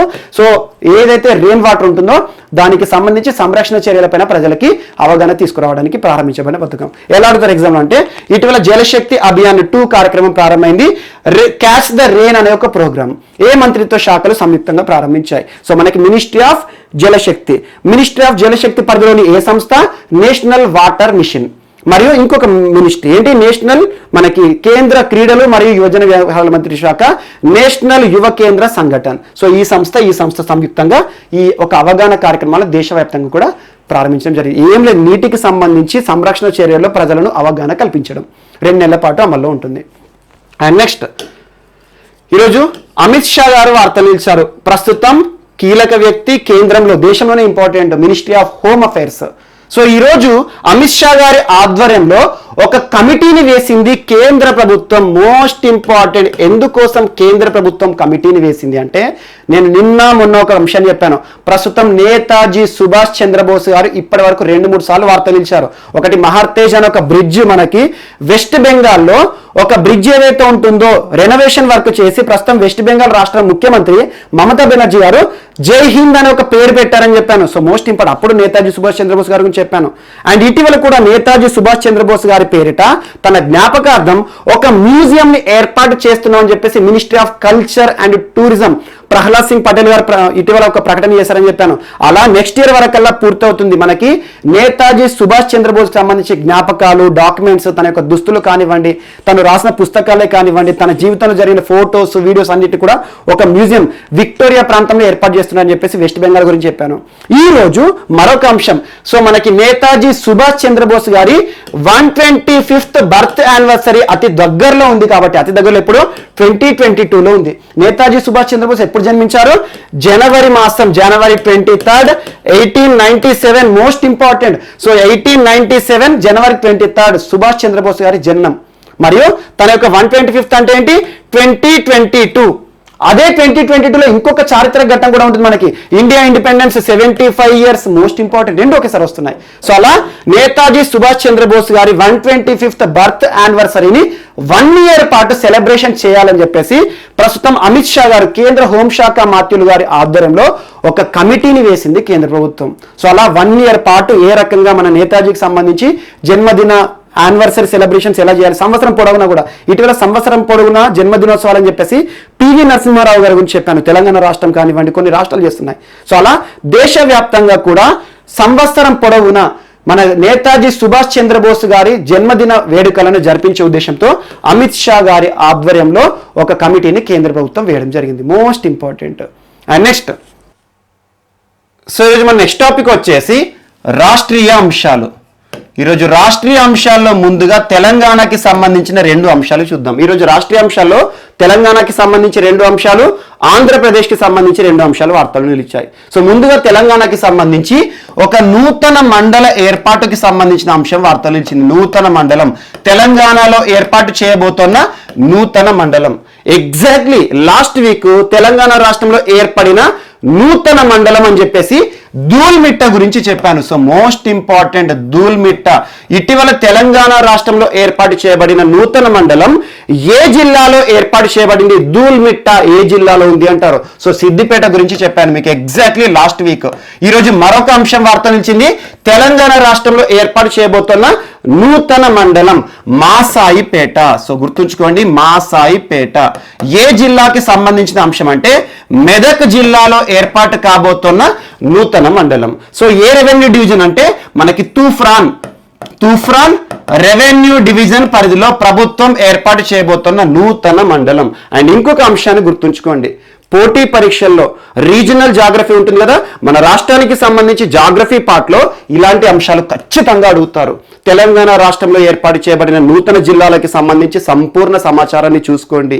రెవెన్యూ డివిజన్, ఇటీవల కాలంలో కొత్తగా ఏమైనా రెవెన్యూ డివిజన్ల వార్తలు నిలిస్తే వాటి గురించి చూడండి. కొత్తగా ఏర్పాటు చేయబడిన మండలాలు ఏమైనా ఉంటే వాటి గురించి ఖచ్చితంగా చూడండి. సో లాస్ట్ వీక్ మనం ధూల్మిట్ట గురించి చర్చించుకున్నాం కదా. ఈ రోజు తెలంగాణ రాష్ట్రంలో ఏర్పాటు కాబోతున్న నూతన మండలం మాసాయిపేట అని చెప్పేసి ప్రభుత్వం ప్రకటించింది. కానీ దీనికి సంబంధించి అధికారిక ఉత్తర్వులను ఇప్పటివరకైతే జారీ చేయలేదు. కానీ నూతన మండలానికి సంబంధించి ఏర్పాటుకు సంబంధించి కార్యాచరణ సిద్ధం చేశారు. సో నూతన మండలం అంటున్నాను, ఒక మండలాన్ని ఏర్పాటు చేయాలంటే అసలు మండలం అంటే ఏంటి? గ్రామాల యొక్క సమూహం. ఒక 4-5 గ్రామాల 10 గ్రామాల కలిపేసేసి ఒక మండలంగా పిలుస్తాము. సో అలా మండలాన్ని ఏర్పాటు చేస్తున్నారు కదా. ఈ మాసాయిపేటలో ఎన్ని గ్రామాలు కలవబోతున్నాయంటే, ఒకటి చేగుంట, ప్రస్తుతం ఉన్న చేగుంట మండలం నుండి 3 గ్రామాలను, మరియు ప్రస్తుతం ఉన్న ఎల్దుర్ది మండలం నుండి 6 గ్రామాలను, టోటల్ గా 9 గ్రామాలను కలుపుతూ మాసాయిపేట మండలాన్ని ఏర్పాటు చేయబోతున్నామని చెప్పేసి ప్రభుత్వం ప్రకటించింది. దీనికి సంబంధించి కార్యాచరణ ఇప్పటికే రెడీ అయిపోయింది. సో ప్రభుత్వం నుండి అధికారిక ఉత్తర్వులు రానున్నాయి. So most important. సో అలా రీజనల్ జాగ్రఫీ పార్ట్ లో ఖచ్చితంగా చూడండి ధూల్మిట్ట. సో ప్రభుత్వం అధికారికంగా ఉత్తర్వులు కూడా జారీ చేసింది. ప్రస్తుతం మండలం అనేది అమల్లోకి వచ్చింది. ఇది ఏ జిల్లాకి సంబంధించింది? సిద్దిపేట. అండ్ ఈ రోజు వార్తలు నిలిచింది మెదక్ జిల్లా తూఫ్రాన్ రెవెన్యూ డివిజన్ పరిధిలోని మనకి చేగుంట నుండి 3 గ్రామాలను, ఎల్దుర్ది నుండి 6 గ్రామాలను కలుపుతూ ఒక మండలాన్ని ఏర్పాటు చేస్తున్నారు, మాసాయిపేట మండలం. ఖచ్చితంగా గుర్తుంచుకోండి, రానున్న పోటీ పరీక్షలో ఒక ప్రశ్న అడిగే అవకాశం ఉంది దీని గురించి కానీ. అండ్ ఇటీవల కాలంలో కొత్తగా ఏర్పడిన రెవెన్యూ డివిజన్ సంబంధిత అంశాలు కానివ్వండి, కొత్త జిల్లాల సమాచారం ఏదైతే ఉంటుందో, ముందుగా ఏర్పడిన 31 జిల్లాలు, ఆ తర్వాత ఏర్పాటు చేయబడిన 2 జిల్లాలు కానివ్వండి, టోటల్ 33 డిస్ట్రిక్ట్స్ కానివ్వండి, కొత్తగా ఏర్పాటు చేయబడిన మనకి జోనల్ సిస్టమ్ కానివ్వండి, వీటి గురించి ఖచ్చితంగా చూడండి. ఏ జోన్ల పరిధిలోకి ఏ జిల్లా రాబోతున్నాయి, ఎలా వచ్చినాయి, దీనికి సంబంధించి ఇప్పుడు టెక్నికల్ ఇష్యూస్ అనేవి మనకు నడుస్తున్నాయి. ఎందుకంటే తెలంగాణకి సంబంధించి ఉద్యోగ నోటిఫికేషన్లకు సంబంధించి ప్రస్తుతం ఉన్న టెక్నికల్ ప్రాబ్లం ఏంటంటే, ఈ జోనల్ వ్యవస్థకి సంబంధించి అధికారిక ముద్ర రావాల్సి ఉంది. ఎక్కడి నుండి? మనకు రాష్ట్రపతి నుండి రావాల్సి ఉంది. సో అవన్నీ మనకి తెలుస్తూ ఉంటాయి. సో ఈరోజు ఈ మండలానికి సంబంధించి మాత్రం ఇన్ఫర్మేషన్ గుర్తుంచుకోండి. అండ్ నెక్స్ట్, ఈరోజు తెలంగాణకి సంబంధించి మరొక అంశం. సో దేశంలోనే మొట్టమొదటిసారి, రాష్ట్ర చరిత్రలోనే మొట్టమొదటిసారి తొలి ఒప్పో 5G ఇన్నోవేషన్ ల్యాబొరేటరీ ఏర్పాటు హైదరాబాద్ లో జరగబోతోంది. Most important, Oppo. So Oppo అంటే మనకు మొబైల్ కంపెనీ ఏంటి, మనకు స్మార్ట్ మొబైల్స్ ఉంటాయి కదా, ఒప్పో అనేది ఒక మొబైల్ కంపెనీ. సో అలా ఒప్పోకి సంబంధించి 5G innovation laboratory, Oppo 5G innovation laboratory ఇప్పటి వరకు భారతదేశంలో ఏ రాష్ట్రంలో కూడా లేదు. యాక్చువల్గా ఒప్పోకి సంబంధించి ఎక్కువగా సంస్థలన్నీ కూడా ఎక్కడ ఉంటాయి, చైనాకి సంబంధించింది. ఇప్పటి వరకు చైనాలో మాత్రమే ఇన్నోవేషన్ ల్యాబొరేటరీస్ ఉన్నాయి. అలాంటిది చైనాకు బయటి ప్రదేశంలో మన భారతదేశంలో మొట్టమొదటిసారి ఒప్పో 5G ఇన్నోవేషన్ ల్యాబొరేటరీ ఏర్పాటు అనేది హైదరాబాద్ లో జరుగుతోంది. దీనికి సంబంధించి ప్రస్తుతం మినిస్ట్రీ ఆఫ్ ఐటీ, ఎవరు ప్రస్తుతం తెలంగాణ రాష్ట్రంలో మినిస్ట్రీ ఆఫ్ ఐటీ మరియు పురపాలక మంత్రిత్వ శాఖ KTR గారు ప్రకటించడం జరిగింది. మోస్ట్ ఇంపార్టెంట్, దేశంలోనే మొట్టమొదటిసారి ఒప్పో 5G ఇన్నోవేషన్ ల్యాబొరేటరీ ఏ రాష్ట్రంలో రానున్నది, ఒకవేళ తెలంగాణ రాష్ట్రం అంటే ఎక్కడ దీనికి సంబంధించి ప్రారంభ పనులు జరుగుతున్నాయంటే హైదరాబాద్ లో ఏర్పాటుకు సంబంధించి అంశం ఈరోజు వార్తలు ఇచ్చింది. సో దీనికి సంబంధించి అగ్రిమెంట్ జరిగిపోయింది.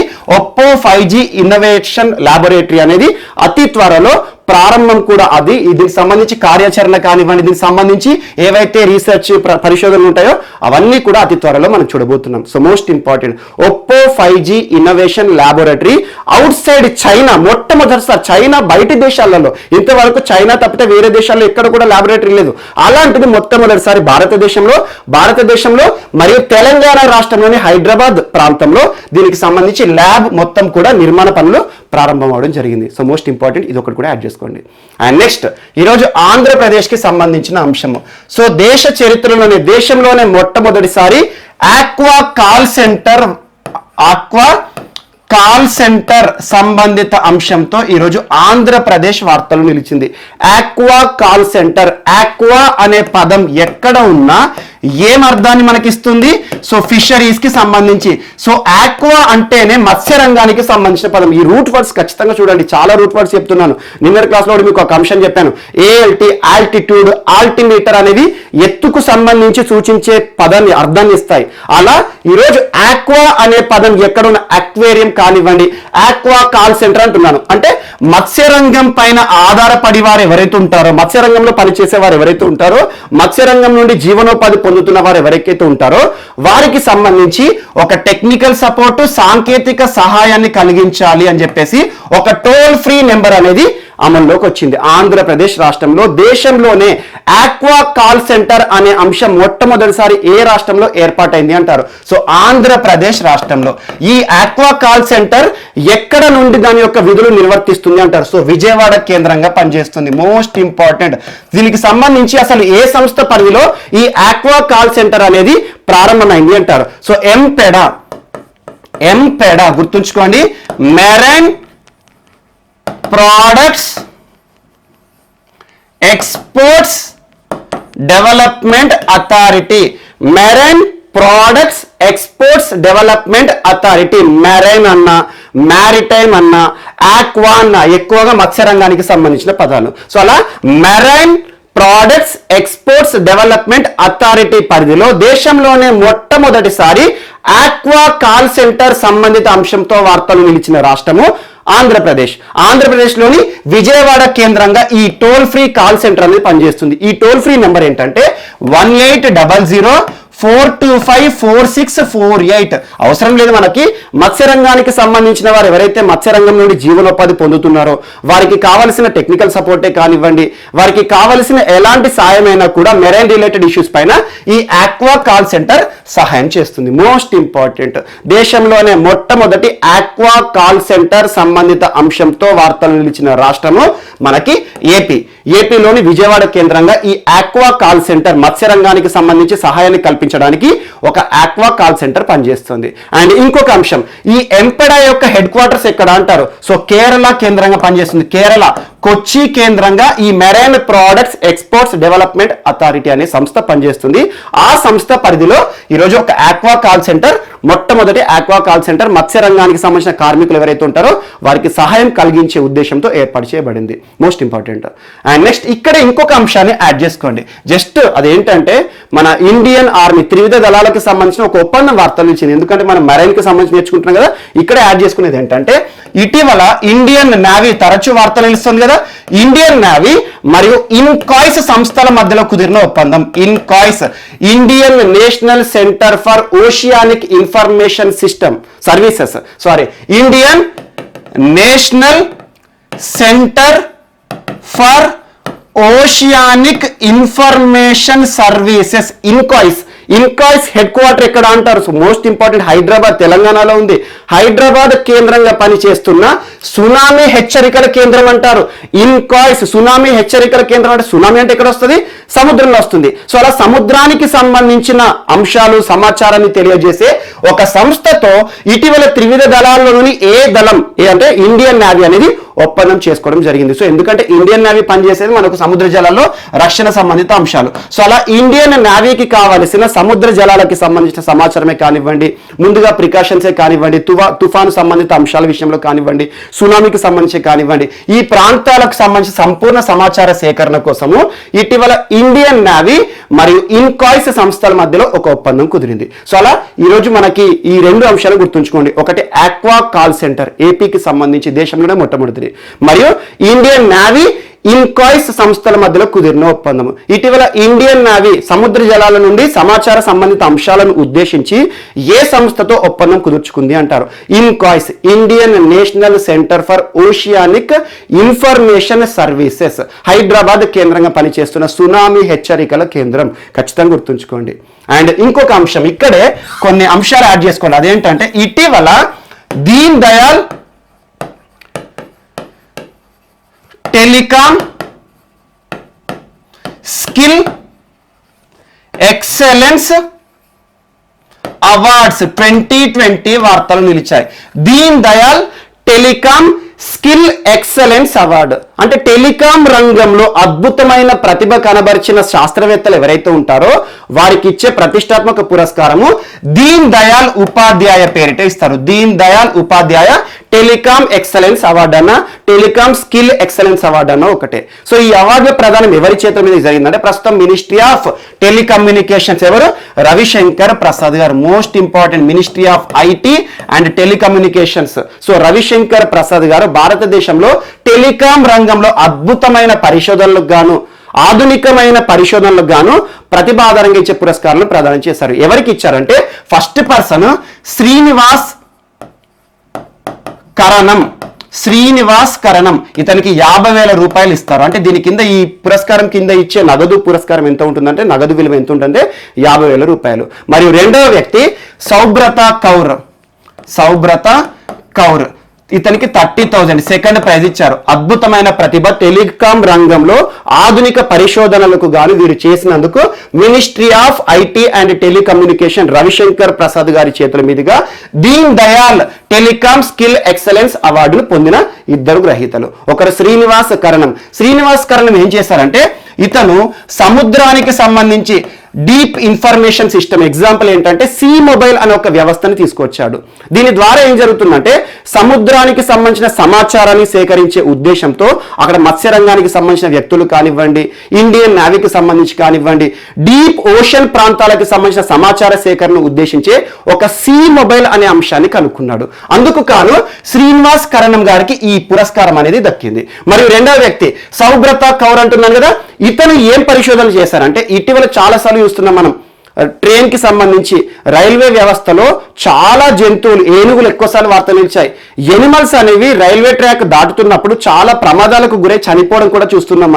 అలా ఎనిమల్స్ కి సంబంధించి ఎనిమల్ రైల్ సిస్టమ్ కి సంబంధించి కొన్ని సెన్సార్ వ్యవస్థను తీసుకొచ్చాడు. ఎగ్జాంపుల్ రైల్వే ట్రాక్ పైన ఏదైనా ఎనిమల్స్ వచ్చినాయి అనుకోండి, ముందుగానే ఆ సెన్సార్ సిస్టమ్ ద్వారా ఈ ట్రైన్ కి ఇన్ఫర్మేషన్ వస్తుంది. ఆటోమేటిక్ ఏమవుతారు, ఆ లోకో పైలట్ అంటారు. లోకో పైలట్ అంటే ఎవరు? ట్రైన్ నడిపేవారు. సో ఆటోమేటిక్ గా అలౌట్ అవుతారు. అక్కడ ఆటోమేటిక్ గా ట్రైన్ అనేది స్లోగా పోతూ ఉంటుంది.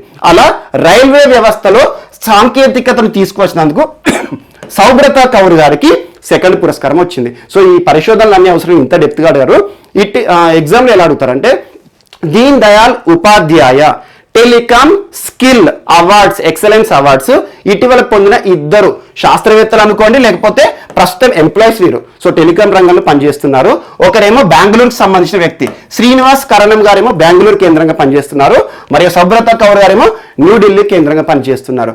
అలా టెలికాం రంగంలో అద్భుతమైన ప్రతిభను కనబరిచినందుకు ఈ ఇద్దరికి రావడం జరిగింది. శ్రీనివాస్ కరణం గారు ఏమి ఇన్వెంట్ చేశారంటే సీ మొబైల్ వ్యవస్థను తీసుకొచ్చారు. సీ మొబైల్ ద్వారా సముద్ర జలాలకి సంబంధించి ఇన్ఫర్మేషన్ ని మనం గ్యాదర్ చేసే ఒక వ్యవస్థను తీసుకొచ్చారు. మరియు సౌబ్రత కౌర్ ఏమో ట్రైన్ వ్యవస్థ ఏదైతే ఉంటుందో రైల్వే అండ్ ఎనిమల్ కాన్ఫ్లిక్ట్ సంబంధించి సెన్సార్ వ్యవస్థను తీసుకొచ్చారు. ఏదైనా రైల్వే ట్రాక్ పై జంతువు వచ్చిందంటే ఆటోమేటిక్ గా సెన్సార్ సాయంతో ఇన్ఫర్మేషన్ అనేది వస్తుంది. సో అదొకటి ఇంపార్టెంట్. ఎనిమల్ అంటే ఏదైనా కావచ్చు, ఒకవేళ మనిషి రైల్వే ట్రాక్ దాటుతున్నప్పుడు కూడా సెన్సార్ ఆధారంగా దీనిపైన ఏదో జీవి ఉంది అని చెప్పేసి ఇన్ఫర్మేషన్ వస్తుంది. సో లోకో పైలట్ అలర్ట్ అవుతాడు. ఇలాంటి ఆధునిక పరిశోధనలు చేసినందుకు గాను ఈ ఇద్దరికి వ్యక్తులకి కూడా ఎక్సలెన్స్ అవార్డు, టెలికాం రంగంలో ఎక్సలెన్స్ అవార్డు 2020 ఇటీవల ప్రదానం చేశారు. ఈ రోజు సంబంధించి కాదు, సో నిన్నటికి సంబంధించిన అంశం ఇది. సో అలా ఓషన్ కి సంబంధించి 3 అంశాలు గుర్తుంచుకోండి. 3 అంశాలు ఎందుకు అంటున్నానంటే aqua call centre. So aqua call centre toll free number అవన్నీ అవసరం లేదు. దేశంలోనే మొట్టమొదటి ఆక్వా కాల్ సెంటర్ ఏ రాష్ట్రంలో వచ్చింది, ఏ ప్రాంతంలో? విజయవాడ కేంద్రంగా పనిచేస్తుంది. ఎవరు? ఎంపెడా. మరియు ఇంకొకటి ఇందాక చెప్పాను, ఇండియన్ నేవీ అండ్ ఇన్కాయిస్ సంస్థల మధ్యలో ఒప్పందం. So most important, Indian national centre for oceanic information services సంస్థ హైదరాబాద్ కేంద్రంగా పనిచేస్తుంది. ఈ ఒప్పందం గుర్తుంచుకోండి. సో సముద్ర జలాలకు సంబంధించిన సమాచారం ఇది కూడా.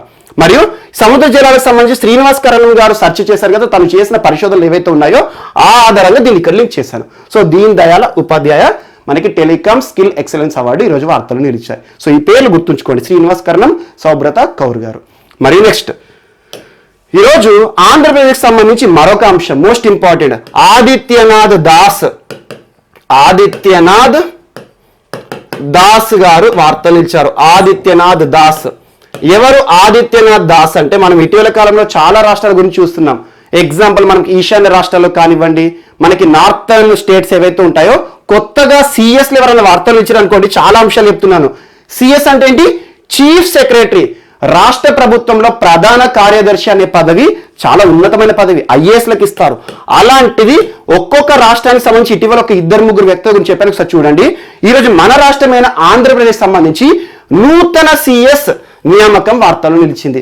సో ఆంధ్రప్రదేశ్ నూతన సిఎస్ గా ఇటీవల పదవీ బాధ్యతలు తీసుకోబోతున్న వ్యక్తి పేరు ఏంటంటే, ఇంకా తీసుకోలేదు యాక్చువల్గా, ఈ డిసెంబర్ 31 వరకు ప్రస్తుతం ఉన్న సిఎస్ పదవీ కాలం ముగుస్తుంది. ప్రస్తుతం ఉన్న చీఫ్ సెక్రటరీ ఎవరు? ఆంధ్రప్రదేశ్ సంబంధించి నీలం Sawhney, most important person.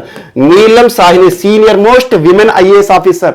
So Neelam Sahni గారు ప్రస్తుతం ఆంధ్రప్రదేశ్ ప్రభుత్వానికి సిఎస్ చీఫ్ సెక్రటరీగా తన విధులను నిర్వర్తిస్తున్నారు. ఇటీవల కాలంలో చాలాసార్లు తన పేరు చెప్పాను, ఎందుకంటే మనకు ఆంధ్రప్రదేశ్ రాష్ట్ర ప్రభుత్వం నూతన జిల్లాలకు సంబంధించి ప్రక్రియ ప్రారంభించింది. సో సిఎస్ ఆధ్వర్యంలో నీలం సాహ్ని గారి ఆధ్వర్యంలో కమిటీలను కూడా వేసింది ప్రభుత్వం అని చెప్పాను. మరి ఇటీవల రాష్ట్రంలో జరుగుతున్న ఒక వివాదం, రాష్ట్ర ఎన్నికల సంఘం, రాజ్యాంగబద్ధ సంస్థ ఎన్నికల సంఘం రమేష్ కుమార్ గారు, నిమ్మగడ్డ రమేష్ కుమార్ గారికి మరియు ఇటీవల ఒక లేఖ రాశారు రాష్ట్ర ప్రభుత్వానికి అన్నాను. సో రాష్ట్ర ప్రభుత్వానికి రాసిన లేఖకు ఆన్సర్ ఇచ్చిన పర్సన్, ఎందుకంటే రాష్ట్ర ప్రభుత్వానికి సంబంధించి అధికారిక లేఖలు రాయడం కానివ్వండి అవన్నీ కూడా ఈ పర్సన్ చేతిలోకి వస్తాయి, అంటే సిఎస్ చేతిలోకి వస్తాయి. చీఫ్ సెక్రటరీ అనేది చాలా ఇంపార్టెంట్. రాష్ట్రంలో ఉండే ఐఏఎస్లకు సంబంధించి కానివ్వండి, ప్రభుత్వ రంగానికి సంబంధించి ఉన్నతాధికారి మనకి రాష్ట్రంలో ప్రధాన కార్యదర్శి. అదే మనకు ఎన్నికల ద్వారా ప్రజాస్వామ్య దేశంలో ప్రజలచే ఎన్నుకోబడిన వారు ఎవరైతే ఉంటారో ముఖ్యమంత్రి హోదాలో ఉంటారు. కానీ ప్రభుత్వ రంగానికి సంబంధించి టాప్ ప్లేస్ అంటే CS. So most important. So ప్రస్తుతం ఉన్న సిఎస్ నీలం సాహ్ని గారి పదవీ కాలం డిసెంబర్ 31తో ముగియబోతోంది. సో అలా రాష్ట్రానికి కొత్త సిఎస్ కావాలి కదా, కొత్త సిఎస్ ఈరోజు వార్తలు నిలిచిన person Adityanath Das, senior IAS officer. And ఇంకొక అంశం, సో డిసెంబర్ 31 తన పదవీ కాలం ముగిసిన తర్వాత తను పదవీ స్వీకారం తీసుకోబోతున్నారు. Most important. అండ్ ఇంకొకటి, ప్రస్తుతం నీలం సాహ్ని గారు అద్భుతమైన పనితీరును కనబరుచుతున్నారు. మనం ప్రతిరోజు చూస్తున్నాం నీలం సాహ్ని గారు చేసిన మీటింగ్సే కానివ్వండి, తీసుకునే చర్యలు కానివ్వండి, సో అద్భుతంగా పనిచేస్తున్నారు. కాబట్టి రాష్ట్ర ప్రభుత్వము తనని గుర్తించి ఈరోజు ముఖ్యమంత్రి గారికి సలహాదారుగా ఒక పదవికి నియమించడం జరిగింది. ముఖ్యమంత్రి ప్రధాన సలహాదారు అంటే advisor to the CM. Chief minister కి ప్రధాన సలహాదారు అంటే ఏంటంటే వారికి కావాల్సిన టెక్నికల్ ఇష్యూస్ కానివ్వండి, ప్రభుత్వ రంగానికి సంబంధించి కానివ్వండి, ఎంప్లాయ్మెంట్ సంబంధించి కానివ్వండి, ఇవన్నీ ప్రభుత్వ రంగానికి సంబంధించిన సమాచారం ఎక్కువగా ఐఏఎస్లకు తెలుస్తుంది. కాబట్టి వారి యొక్క అమూల్యమైన సేవలు, సలహాలు పొందడానికి ముఖ్యమంత్రులు కొంతమంది వ్యక్తులను ప్రధాన సలహాదారులుగా పెట్టుకుంటారు, అడ్వైజర్ అంటారు. సో అలా సీఎం కి అడ్వైజర్ గా నీలం సాహ్ని గారు ఉండబోతున్నారు, అంటే తన యొక్క బాధ్యతలు మరింత చేయబోతున్నారు. Most important. సో ఆంధ్రప్రదేశ్ సంబంధించి మరొక అంశం వార్తలు ఇచ్చింది. అండ్ నెక్స్ట్ విజయ్ షిర్కే పేరు గుర్తుంచుకోండి. విజయ్ షిర్కే ఈరోజు మరణిస్తూ వార్తలు నిలిచారు. ఇటీవల క్రికెట్ కి సంబంధించి, స్పోర్ట్స్ సంబంధించి మనం చాలా అంశాలు చూస్తున్నాం. ఈరోజు విజయ్ షిర్కే గారు మరణిస్తూ వార్తలు నిలిచారు. కరోనా బారిన పడి ఇటీవల అస్వస్థతకు గురయ్యారు. చాలా రోజుల నుండి సమస్యలు ఎదుర్కొంటున్నారు, హాస్పిటల్లో ట్రీట్మెంట్ తీసుకుంటూ మరణించారు. సో విజయ్ షిర్కే గారు ఏ రంగానికి సంబంధించిన వ్యక్తి అంటారు? సో క్రీడా రంగానికి సంబంధించిన వ్యక్తి క్రికెట్. కానీ క్రికెట్కి సంబంధించి అంతర్జాతీయ స్థాయిలో ఎలాంటి గుర్తింపు లేని క్రీడాకారుడు. కానీ దేశవాళీ క్రికెట్లో మాత్రం తనకంటూ ప్రత్యేక గుర్తింపు ఉంది. మరాఠా క్రికెటర్. మరాఠా అంటే ఏంటి? మహారాష్ట్రకి సంబంధించిన ఒక క్రికెటర్, దేశవాళీ క్రికెటర్. రంజీ మ్యాచెస్లో ఆడాడు అండ్ అమూల్యమైన సేవలు. కోచ్గా కూడా ఇచ్చారు. కోచ్గా ఏంటంటే ముంబై అండ్ మహారాష్ట్ర అండర్-17 టీం ఉంటుంది కదా, మహారాష్ట్ర అండర్-17. సో ముంబైకి సంబంధించి మనకి అసలు క్రికెట్ అంటేనే ముంబైలో చాలా మంది ప్లేయర్స్ ఉంటారు. సో అలా మహారాష్ట్ర క్రికెట్ అన్నా లేకపోతే ముంబై క్రికెట్ టీం అయినా ఏదైనా పర్లేదు. సో అలా మహారాష్ట్ర జట్టుకి అండర్-17 టీం అంటే 17 ఇయర్స్ లోపు ఉంటారు కదా యంగ్ ప్లేయర్స్, వారి విషయంలో చాలా సంవత్సరాల పాటు కోచ్గా కూడా పదవిని నిర్వర్తించాడు. కోచ్ గాను మరి ఒక క్రీడాకారుడిగా తనకంటూ దేశవాళీ క్రికెట్లో గుర్తింపు తెచ్చుకున్నారు. మరియు వినోద్ కాంబ్లీ, మీకు అందరికీ తెలిసే ఉంటుంది. వినోద్ కాంబ్లీ అనగానే మనకు సచిన్ టెండూల్కర్ గుర్తుకొస్తారు. వినోద్ కాంబ్లీ, విజయ్ షిర్కే, సచిన్ టెండూల్కర్ ఈ ముగ్గురు కూడా బెస్ట్ ఫ్రెండ్స్. అందుకే చూడండి సచిన్తో ఉన్న ఫోటోని ఇక్కడ మీకు చూపిస్తున్నాను. సో సచిన్ టెండూల్కర్కి చాలా ఆప్తమిత్రుడు, చాలా క్లోజ్ ఫ్రెండ్, బెస్ట్ ఫ్రెండ్ ఈరోజు మరణిస్తూ వార్తనిచ్చారు. దేశవాళీ క్రికెట్లో తనకంటూ ప్రత్యేక గుర్తింపు తెచ్చుకున్న ఒక క్రికెటర్ విజయ్ షిర్కే గారు. ఈ పేరు ఒకటి గుర్తుంచుకోండి సరిపోతుంది. సో ఏ రంగానికి సంబంధించిన వ్యక్తి అంటే మనకు క్రీడా రంగం, క్రికెట్కి సంబంధించిన వ్యక్తి. సో సచిన్కి సంబంధించి చాలా పర్సనల్ రిలేషన్ చాలా ఉంది. ఎందుకంటే చాలా ఏళ్ళ నుండి వారిద్దరు కూడా స్నేహం అనేది మనం చూస్తూ ఉంటాం, తరచూ కనబడుతూ ఉంటాడు మనకు ఐపీఎల్ మ్యాచ్లప్పుడు కూడా. అండ్ నెక్స్ట్ ఈరోజు లూయిస్ హామిల్టన్ మరొకసారి వార్తలు నిలిచారు. Lewis Hamilton most important persons in the న్యూస్లో హైయెస్ట్ టైమ్స్ మనం చర్చించుకున్న వ్యక్తి. చాలాసార్లు ఇప్పటికి ఒక 10-15 సార్లు లూయిస్ హామిల్టన్ సంబంధించి తరచూ చెప్తున్నాను. ఏదన్నా Formula 1 గ్రాండ్ ప్రీ జరిగింది అంటే తన పేరే వస్తుంది మ్యాక్సిమం. కొన్ని మాత్రం చూసుకున్నాం, ఇటీవల బోటాస్ కానివ్వండి, కొంతమంది వ్యక్తులు వేరే వాళ్ళు ఇచ్చారు, కానీ 90% Formula 1 అంటేనే తను గుర్తుకు రావాలి. ఇటీవల కరోనా బారిన పడ్డాడు. కొంచెం ఏంటంటే తనకు సంబంధించి స్టెమినా అనేది చాలా వరకు సమస్యాత్మక, అంటే ఫిట్నెస్ అనేది సమస్యలు ఎదుర్కొంటున్నాడు. సో ఈరోజు లూయిస్ హామిల్టన్ మరొక అంశంతో వార్తలు ఇచ్చారు. అదేంటంటే BBC sports personality of the year, BBC sports personality of the year 2020గా అత్యుత్తమ క్రీడాకారుడిగా గుర్తింపు పొందిన ఆటగాడు ఎవరు అంటారు. సో మోస్ట్ ఇంపార్టెంట్ ప్రముఖ Formula 1 గ్రాండ్ ప్రీ చాలా టోర్నీలు గెలిచాడు. అండ్ ఇంకొకటి మనకి Formula 1 అంటే ఇప్పటివరకు చరిత్రలో Michael Schumacher. So Michael Schumacher అంటేనే మనకి Formula 1 గుర్తుకొస్తుంది, స్పీడ్ బోట్స్ Formula 1. అలాంటిది మైకేల్ షూమాకర్ రికార్డులన్నింటినీ కూడా ప్రస్తుతం బద్దలు కొడుతున్న వ్యక్తి Lewis Hamilton. 35 years of age, బ్రిటన్కి సంబంధించిన ఇంగ్లీష్ క్రీడాకారుడు. సో బ్రిటన్కి సంబంధించిన వ్యక్తి లూయిస్ హామిల్టన్ ఈరోజు ప్రపంచవ్యాప్తంగా బెస్ట్ ప్లేయర్గా గుర్తింపు పొందారు. BBC సంస్థకి సంబంధించి BBC sports personality of the year 2020గా గుర్తింపు పొందిన ఆటగాడు ఎవరు? Lewis Hamilton. ఏ క్రీడకి సంబంధించిన వ్యక్తి? Formula 1కి సంబంధించిన వ్యక్తి. సో మోస్ట్ ఇంపార్టెంట్ గుర్తుంచుకోండి. అండ్ నెక్స్ట్ ఈరోజు ఒక ప్రపంచ కప్ వార్తలు నిలిచింది. నిన్న కూడా మీకు ఒక ప్రపంచ కప్ గురించి చెప్పాను. So most important Anshu Malik గారు అని చెప్పాను. ఈరోజు ఒక ప్రపంచ కప్ మనకి బాక్సింగ్ ప్రపంచ కప్ వార్తలు నిలిచింది. బాక్సింగ్. సో నిన్న మీకు రెజ్లింగ్ ప్రపంచ కప్ చెప్పాను, సెర్బియా వేదికగా జరిగింది బెల్గ్రేడ్ లో అని చెప్పేసి అన్షు మాలిక్ గారి గురించి. ఈ రోజు బాక్సింగ్ ప్రపంచ కప్ వార్తలు నిలిచింది. ఆ ప్రపంచ కప్ పేరు కొలెనే boxing world cup. Cologne boxing world cup. So Cologne boxing world cup ఇటీవల ముగిసింది. ఎక్కడ జరిగింది అంటారు? Most important Cologne boxing world cup జర్మనీలో జరిగింది. ఇందులో ఈ బాక్సింగ్ వరల్డ్ కప్ లో విజేత ఎవరు అంటారు? జర్మనీ. 16 పతకాలు సాధించి జర్మనీ విజేతగా నిలిచింది. రన్నర్ అప్ ఎవరు అంటారు? So India. ఇండియా సాధించిన పతకాలు 9. ఈ 9లో 3 స్వర్ణ పతకాలు, 2 రజత పతకాలు మరియు 4 కాంస్య పతకాలు, టోటల్ 9. సో ఇటీవల ముగిసిన కొలెన్ బాక్సింగ్ వరల్డ్ కప్ లో టీం మన భారతదేశానికి సంబంధించిన జట్టు ఎన్ని పతకాలు సాధించి రన్నరప్ గా నిలిచింది అంటే సో 9 పతకాలు. So gold 3. అందులో most important Amit Panghal, most important player మనకి. బాక్సింగ్ అనగానే ప్రస్తుతం వర్ధమాన బాక్సింగ్ రంగంలో తనకంటూ ప్రత్యేక గుర్తింపు. అమిత్ పంఘాల్ గారు కానివ్వండి, మనీషా గారు కానివ్వండి, మరియు సిమ్రన్ కౌర్ జిత్ గారు కానివ్వండి. సో ఈ ముగ్గురికి కూడా స్వర్ణ పతకం గెలుచుకున్నారు. మరియు దాంతోపాటు రజత పతకాలు అంటే మనకి సిల్వర్ మెడల్ అంటాము, సో అలా 2, మరియు కాంస్య పతకాలు 4. సో టోటల్ గా ఎన్ని? 9. సో 9 మెడల్స్ తో ఇండియా సెకండ్ ప్లేస్ లో అంటే రన్నర్ అప్ గా నిలిచింది. ఇందులో టాప్ ప్లేస్ విజేత ఎవరు? జర్మనీ. Most important. ఎక్కడ జరిగింది? కొలన్ బాక్సింగ్ వరల్డ్ కప్ 2020 అంటారు, జర్మనీ వేదికగా జరిగింది. సో అలా ఇండియా రన్నరప్ గా ఈరోజు వార్తలు నిలిచింది. అండ్ దీంతో పాటు ఇంకొక అంశాన్ని ఇక్కడ యాడ్ చేసుకోండి. స్పోర్ట్స్ సంబంధించి చాలా అంశాలు ఇస్తున్నాయి కదా. ఇటీవల భారత ప్రభుత్వము, ఇది వేరే టాపిక్, ఇటీవల భారత ప్రభుత్వము వాడా world anti doping agency, most important, ఎక్కడ పనిచేస్తుంది? కెనడా కేంద్రంగా పనిచేస్తుంది. మాంట్రియాల్ హెడ్ క్వార్టర్ గా పనిచేస్తున్న వాడా ఈరోజు వార్తలు నిలిచింది. మాంట్రియాల్ ఎక్కడ? కెనడా కేంద్రంగా పనిచేస్తుంది. సో అలా వాడా world anti doping agency. Doping అనే పదం ఎక్కడ ఉన్నా చూడండి. ఇటీవల కాలంలో ఫూకునే అనే ఒక ప్లేయర్ గురించి చెప్పాను. మారిషస్ బ్యాడ్మింటన్ క్రీడాకారిణి. ఉత్ప్రేరకాలు, మన శరీర సామర్థ్యాన్ని మించి మరింత శక్తిని పొందడానికి క్రీడాకారులు తీసుకునే ఏంటంటే డ్రగ్స్ తీసుకుంటారు. డ్రగ్స్ అంటే ఉత్ప్రేరకాలు తీసుకుంటారు, స్టీరాయిడ్స్ తీసుకుంటారు. ఆటోమేటిక్గా ఏమవుతుంది? వారికి ఉన్న న్యాచురల్ కెపాసిటీ కంటే అద్భుతంగా ప్రతిభని చూపిస్తారు. అలా ఒక ఆర్టిఫిషియల్ ఎనర్జీని క్రియేట్ చేసుకోవడానికి ఈ స్టీరాయిడ్స్, ఉత్ప్రేరకాలు తీసుకుంటారు. అలా ఎవరైతే ఉత్ప్రేరకాలను తీసుకొని క్రీడల్లో పార్టిసిపేట్ చేసి పతకాలు సాధించినా, అసలు క్రీడల్లో వారు ఆడినా కూడా వారిని నిషేధం అనేది విధిస్తుంది వాడా. Most important. సో అలాంటి వాడాతో పాటు ఇంకొకటి court of arbitrations and sports. Court of arbitrations and sports ఇటీవల చెప్పినప్పుడు మీకు ఫూకునే గారి గురించి చెప్పినప్పుడు court of arbitrations and sports గురించి చెప్పాను. ఇదేంటంటే ఒక ట్రిబ్యునల్. కానీ వాడా అనేది ఏంటంటే ప్రపంచవ్యాప్తంగా కూడా క్రీడల విషయంలో ఉత్ప్రేరకాలకి సంబంధించి నియంత్రణ చేసే సంస్థ.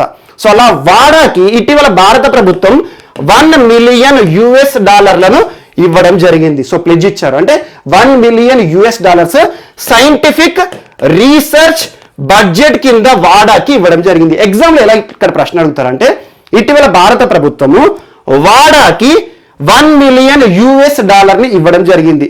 ఏ ప్రోగ్రామ్ లో భాగంగా అంటారు? Scientific research budget. అంటే పరిశోధనలు, వాడాకి సంబంధించి పరిశోధనలకు ఉపయుక్తంగా ఉంటుందని చెప్పేసి భారత ప్రభుత్వము $1 మిలియన్ ని వాడాకి ఇవ్వడం జరిగింది. So most important. సో నేరుగా గుర్తుంచుకోండి, భారత్ వాడా సంస్థకి, సో కెనడా కేంద్రంగా, మాంట్రియాల్ కేంద్రంగా పనిచేస్తున్న వాడా వరల్డ్ యాంటీ డోపింగ్ ఏజెన్సీ. ఇది ఏం చేస్తుంది? ప్రపంచవ్యాప్తంగా క్రీడలకి సంబంధించి ఉత్ప్రేరకాల విషయంలో నియంత్రణ చర్యలు తీసుకోవడం కానివ్వండి, క్రమశిక్షణకు సంబంధించి నియంత్రణ తీసుకునే సంస్థ. ఈ సంస్థకి సైంటిఫిక్ రీసెర్చ్ బడ్జెట్ కింద భారత ప్రభుత్వం ఎంత ఆర్థిక సాయం చేసింది అంటే $1 మిలియన్. ఇది ఒక్కటి గుర్తుంచుకోండి, సరిపోతుంది. సో ఇవి క్రీడలకి సంబంధించిన అంశాలు ఈరోజు. సో మిస్లేనియస్ అంశాలు ఏమైనా మిగిలిపోతే మాత్రం మనం రేపటి టాపిక్స్లో యాడ్ చేసుకొని నేర్చుకుందాం. రేపు కలుద్దాం. Thank you.